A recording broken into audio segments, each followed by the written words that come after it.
So today we're going to be talking about the kinetic molecular theory, and just as the name implies, kinetic means motion, molecular, molecule, atom, compound, something alike, and then theory, that's going to be an idea that we have that can explain the natural phenomenon of the world. Now, just from the name of the actual theory, we know that we have movement and molecule, and that's actually what the kinetic molecular theory is. Its actual definition is a little bit more precise, but this is the one that we are going to work with. Gases are in constant, random, and rapid motion. Remember that constant means that it's happening all of the time. There's no breaks. Random, they don't have any sort of pattern to their movement. Sometimes they move left, sometimes they move right, up, down, doesn't matter. They're going to decide that randomly in that moment. There is no pattern. Rapid means that they're moving very quickly, and motion, of course, means movement. Okay, so as just a reminder of what gases look like in their molecular form, just as a quick brief reminder, this would be a small sample of a gas.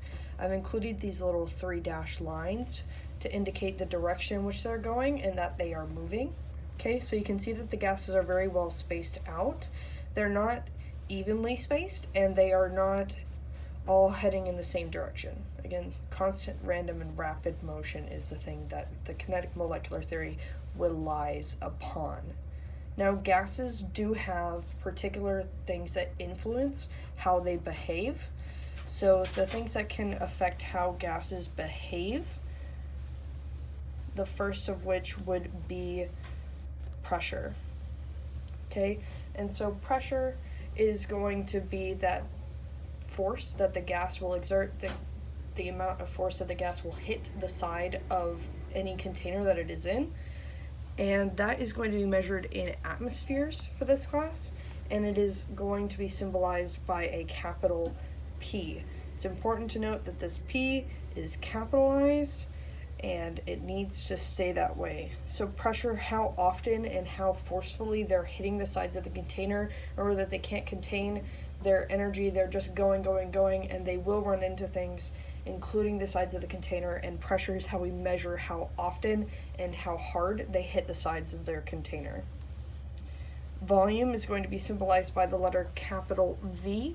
Volume is measured in liters normally, and volume just signifies the amount of space that the gas actually takes up. How large it is allowed to expand into. This could be restricted by the container or just the gas itself, how much space the gas is willing to take up. Another thing that will affect how the gases move is going to be temperature. Now, temperature is going to be symbolized by the letter T, and it's going to be measured in an absolute scale called Kelvin. Kelvin is going to be symbolized by capital K. You'll notice that there is no degree sign. Even though it is a temperature and you're used to seeing things like degree Celsius, degree Fahrenheit, Kelvin, since it is an absolute scale, that means that we cannot have negative numbers. Kelvin is our perfect scale, and it is not measured in degrees. So it's just going to be always just a simple capital K.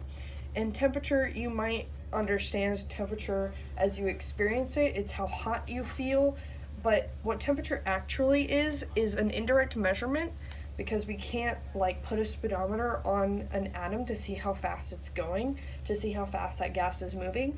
So our temperature is an indirect measurement of how fast those molecules are going, because they put off so much energy, and the energy that is required to move quickly, we can measure that in an indirect means as something that we know more commonly as temperature. Now, the very last thing that can affect how gases behave is going to be how much of the gas is actually present in that particular sample. So that's going to be measured in moles. Mole, again, remember, is lowercase mol, because we're too lazy to write the E. And oddly, we picked a lowercase n to use as our symbol for the number of atoms. Okay, so if that helps you, you might want to write next to n, or do a little note off to the side, that n is the number of molecules in a given sample. Okay, you might want to highlight the word number, underline it, something like that. but moles is going to be how many individual atoms we have in a sample, because the more atoms we have in the sample, the more likely they are to run into each other, and the more space they're going to want to take up. And these are going to be all of the things that can affect how gases actually behave in the real world.